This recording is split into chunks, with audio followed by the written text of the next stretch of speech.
All right, next topic is using and understanding grouping symbols.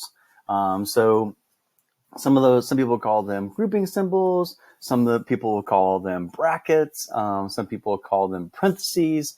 And so, what we want to start off first is to kind of like define this is that probably more than likely when you were younger, you had someone introduce us, please excuse my dear Aunt Sally. I have a colleague that does this, grouping symbols instead of parentheses. So they call it GEMDAS instead of PEMDAS. And then this particular website right here, the Mathopolis that I send you to for those practice problems to give you correct feedback or quick feedback, they do, I think it's BEMDAS.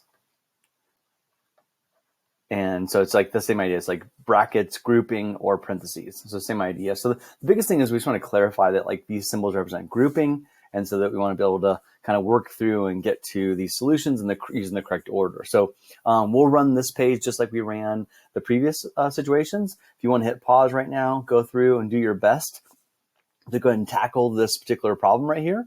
And then when you think you've got it, then go ahead and unfreeze it or unpause the video, and then go ahead and watch and see if you got the right solution. And then we'll come back together and do the second one the same way. All right. So 2 practice problems here that we'll do together, and then you'll have your problems to do. All right, so we start off and we have parentheses, grouping symbols, or brackets, whatever you want to think about it as. We go all the way inside, the farthest that we can go inside, all of that. And we have 4 plus 5, which is 9. And then we bring down everything we haven't used. So that was a multiplication symbol times 2, bracket. Oop, I messed up right there. I have an undo. I just need to find it. Maybe it's my eraser. There we go. And then I have 22 minus, and that's where my bracket goes. That was a terrible bracket, divided by 2. Then I go in one step further. So now I go inside those brackets one more time. So I have subtraction, but inside of this particular bracket right here, I have an additional bracket. So I take care of that. So this becomes open bracket, 22 minus 18. You'll notice that once I use a bracket, once I do the operation inside that grouping symbol or that bracket or that parentheses, that then at that point I drop it, I leave it, it's gone. So inside there, the yellow brackets, I drop those after I get to 18. Go in one more time. And so inside the brackets one more time, I got 22 minus 18, which is 4, divided by 2. And our final answer should be 2. All right, so let's do the same thing. Hit pause, go ahead and answer this question right here to the best of your ability, and then unpause to be able to see how you did. All right, let's give this one a shot and see what we got here. So we're going all the way inside. So we've got this parentheses right here, which has nothing to do inside of it. We have these brackets right here, and inside those brackets, we have another set of brackets here. So we can do this. So we'll go ahead and take care of that. That's going to be 16. And then let's go ahead and do this also at the same time, just because we can. And that's 4. And now let's bring down everything that we have that we haven't used. So we haven't used the addition sign.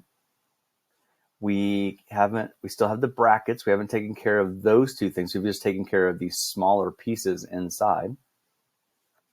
We can come out here and technically, if you wanted to right now, you could go ahead and multiply those together. Like that's like separate. So it's not that big of a deal. In this particular case, these brackets, this set of parentheses represents not grouping, but more so multiplication. There's more than one way we can represent multiplication, and that's one of them. So that's 16. All right, and now we go one step further.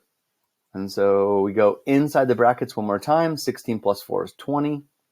We bring down everything we haven't used, and we simplify that one, and we get -4. So those are our 2 solutions to those.